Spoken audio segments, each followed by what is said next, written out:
తిరుమల శ్రీవారిని పలువురు ప్రముఖులు దర్శించుకున్నారు. స్వామివారి నైవేద్య విరామ సమయంలో సుప్రీంకోర్టు ప్రధాన న్యాయమూర్తి సంజీవ్ ఖన్నా, హోంమంత్రి అనిత వేర్వేరుగా స్వామివారిని దర్శించుకున్నారు.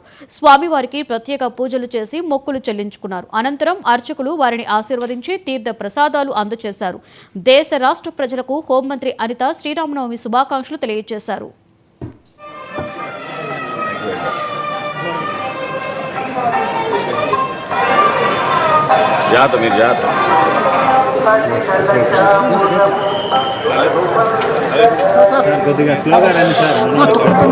రాష్ట్రంలో ఉన్న ప్రజలందరికీ అదేవిధంగా దేశంలో ఉన్న ప్రజలందరికీ కూడా శ్రీరామనవమి శుభాకాంక్షలు తెలియజేసుకుంటూ జై శ్రీరామ్. రాముని ఎంత పరిపాలన గురించి ఆలోచించాలంటే శ్రీరాముని పరిపాలన గురించి ఆలోచన చేయాలి.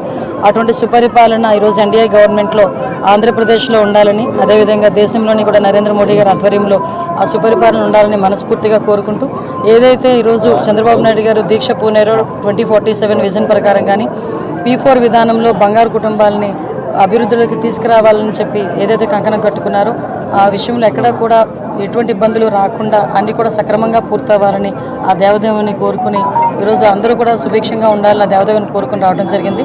అద్భుతంగా జరిగింది. శ్రీరామనవమి రోజున ఆ స్వామివారి దర్శనం కుటుంబ సమేతంగా చేసుకోవడం అనేది నా పూర్వజన్మ సుకృతంగా భావిస్తూ సెలవు తీసుకుంటాను.